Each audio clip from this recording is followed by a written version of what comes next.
Hello mga titara! Samahan nyo kami mag-food trip! For today's cravings, tayo nga ngayon ay kakain ng Japanese food. Ito na nga yung part 2 ng gala namin. At itong nakita nga namin sa Google, dito nga tayo kakain sa Aya Fuji Yoshida. Minsan nga pag pupunta kayo sa mga Japanese restaurant, bawal nga magpasok ng sapatos. At kailangan nyo nga siyang ilagay dito sa locker at kunin niyang kahoy. Buti na nga lang walang butas yung medyas ni Bebe. Ciao! Tignan nga natin kung ano yung mga pagkain na ino-offer nila. Meron nga ditong beef sukiyaki, sashimi, soba at udong, tempura, unagi, at marami pang iba. At meron nga rin pala yung maliliit na serving at meron na ngang sushi, fish, steak, miso soup. Kaya sa tingin nga namin, sulit dito. Dahil nagkikrave nga ako sa sukiyaki. Sukiyaki yung in-order ko. Kay Bebe Pau Pau naman, yung Ceylon steak nila na set. At dahil natakam din siya sa oyster, bumili din siya ng oyster. May mga Japanese sweets nga rin pala sila dito. At dahil 6 years anniversary nga namin, walang magtitipid for today's video.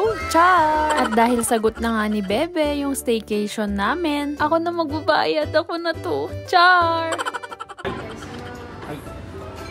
Pagkatapos nga namin mag-order dyan, nagkwentuhan na muna kami. At syempre, napatrowback na rin kami sa mga napagdaanan namin. Kasi dati nga, sobrang simple lang talaga nung mga dates namin. At yung mga bagay na hinihiling lang namin, ngayon nga nasa amin na. Kaya totoo nga yung sinasabi nila, when the time is right, Lord will make it happen.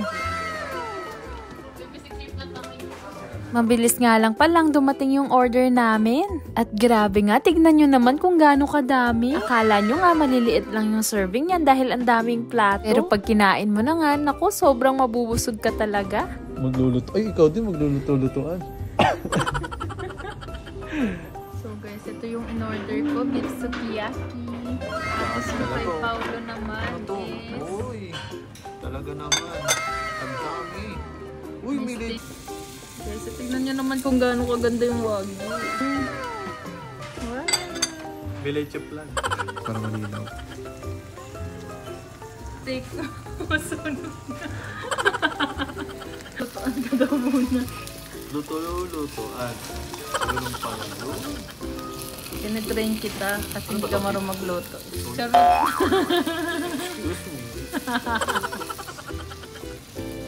Pa nga siyang hindi nasasarapan dyan dahil mainit. Pero malambot at masarap naman daw yung steak. Lalo na nga yung kasamang sauce nito. Kaya lang parang buhay pa nga yung steak dahil ayaw magpakain. Tumatalon pa. Char!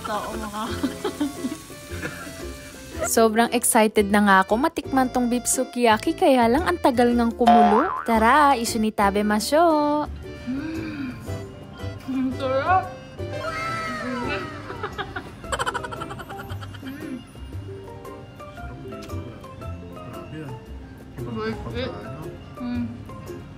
Ganyan nga pala yan. Mapagkain na sukiyaki may kura.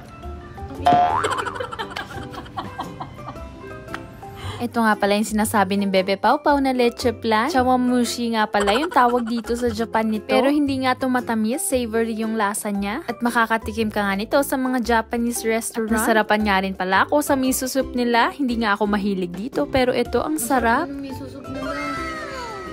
Tignan mo. Baka iba yung lasa. Ay, nakalimutan ko nga palang i-chika sa inyo. Yung beef sukiyaki nga, sinasawsaw siya sa raw egg. Grabe nga yung wagyu, napakalambot. Pinatikim nga rin pala ako ni Bebe Pau Pau dito nung order niya at sobrang sarap din. O siya, kakain na nga muna kami mga tea. At kung meron nga rin po kayong request dyan, o may curious kayong puntahan dito sa Japan, na gusto nyong bisitahin namin, o mga katanungan nga tungkol sa Japan, i-comment nyo lang po. Ang dami ko na ngang nasabi, hindi pa rin kami tapos kumain. Ganyan talaga kadami yung serving ng kinakain namin. Habang nagbabayad nga, napansin ko yung mga candies nila dito. Ang cute. At ito nga pala yung binayaran namin. I hope you enjoyed this vlog. Thank you for watching. Soreja, mata na! Bye-bye!